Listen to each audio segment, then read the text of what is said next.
Jean Renoir made his first film in 1924.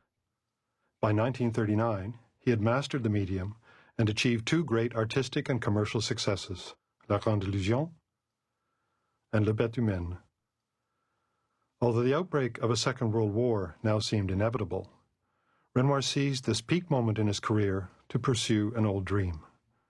Brimming with ideas for his next film, he joined with his brother Claude and three other partners to form an independent production company, the NEF, La Nouvelle Édition Française, which would enable Renoir to make the films he wanted as he wanted.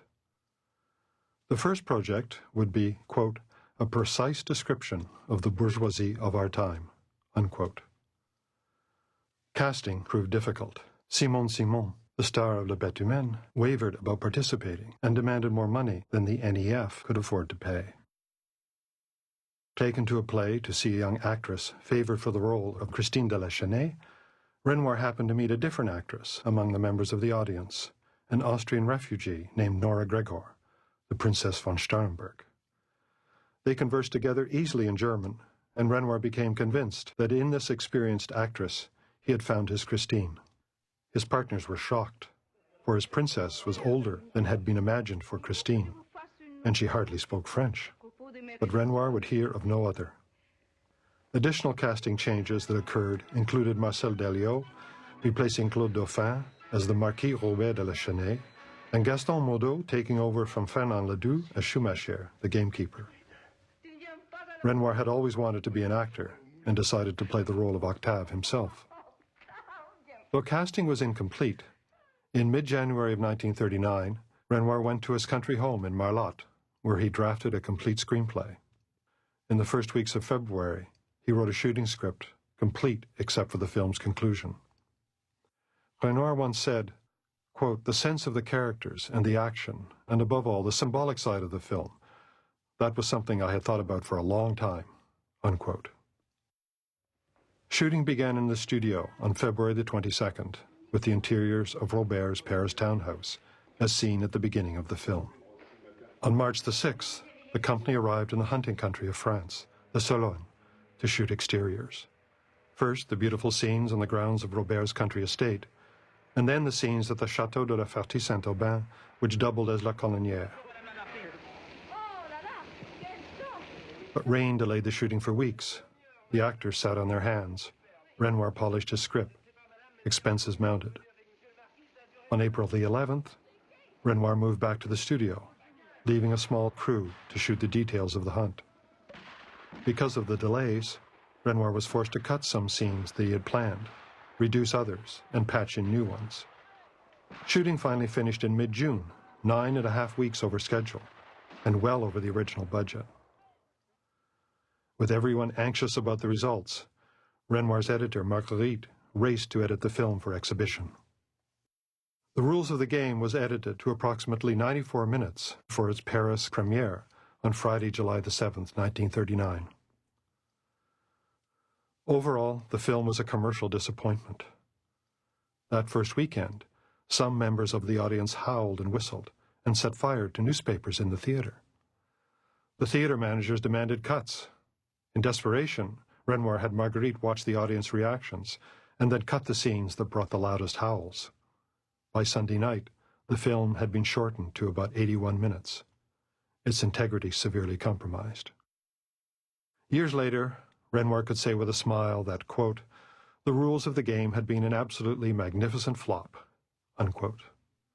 But at the time he was so crushed and dispirited that he thought he must either give up the cinema or leave France. In mid-July, he left for Rome to begin work on a new film. The successful La Bête Humaine had run in a big Paris theater for 4 months. The Rules of the Game, however, closed at the Colisée on the Champs-Élysées after 3 weeks, but played at the Aubert Palace through to the beginning of September, until the outbreak of war closed the Paris cinemas for a short period of time. The war also forced Renoir to return home from Italy, and brought a ban on the Rules of the Game by the French government, which included it among films said to be demoralizing to the French nation.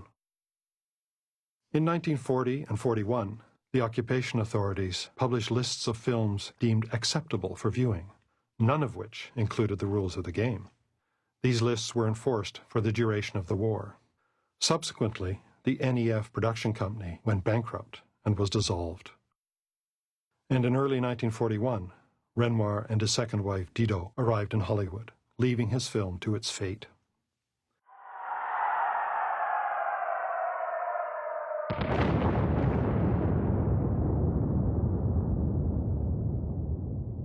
In 1942, Allied bombers accidentally destroyed the GM film lab located on the outskirts of Paris, and with it, the negative of the rules of the game.